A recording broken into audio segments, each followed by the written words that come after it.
Ladies and gentlemen, I am now at the conclusion of what is very likely my last tour in your country. I have traveled from coast to coast and visited large numbers of cities and towns, great and small. If it should be my last visit, I shall regret it, as I have made in the course of my travels many valued friends. I have been impressed by the fortitude and the hopeful, constructive spirit with which your country is facing its share in the worldwide depression. Bad as things may be with you, they are not so bad as they are in my own country, not so bad as they are in Germany. Your country, it seems to me, is being stimulated by these difficult times to a constructive effort of thought and to the creation of a greater unity in our civilization than it has hitherto had.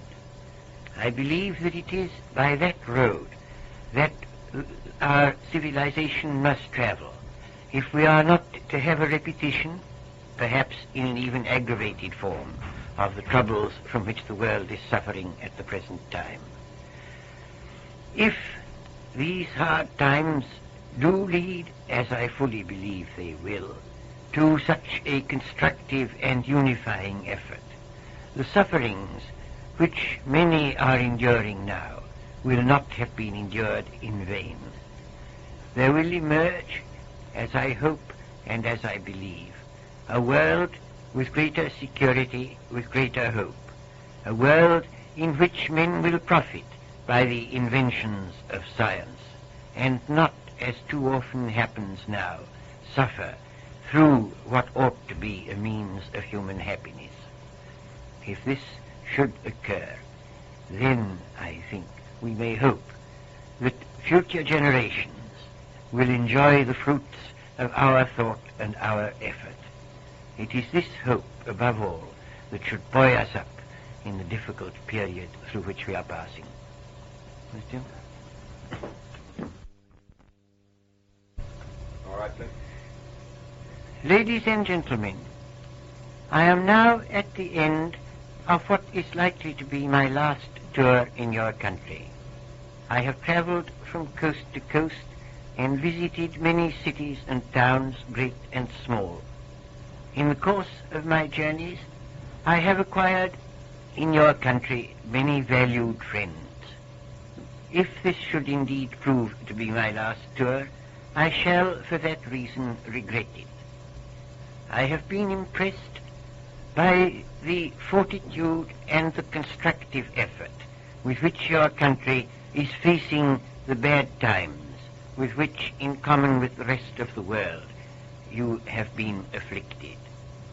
Times, it is true, are not quite so bad in America as they are in my own country, not quite so bad as in Germany. But they are bad enough to call for considerable heroism in the endurance of altered circumstances on the part of many.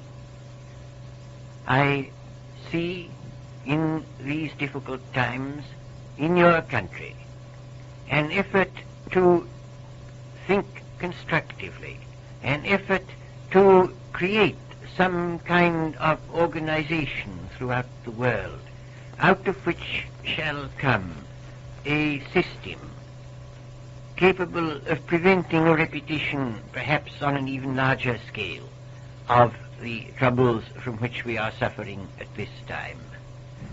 If that should occur, if indeed constructive thought and patient effort should unify the life of the world, then the troubles that we are enduring will not have been endured in vain. I believe and I hope that this will be the case. I believe and I hope that mankind face a happier future, that the inventions which we owe to science will become, at no distant date, a source of that general happiness which they ought to bestow, and which at present they too frequently do not. It is in this hope that I leave your country to return to my own, whose problems are even more difficult than those that confront you.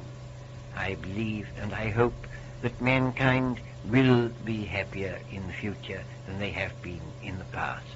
And on the road to this happiness, it is your country above all that must take the lead.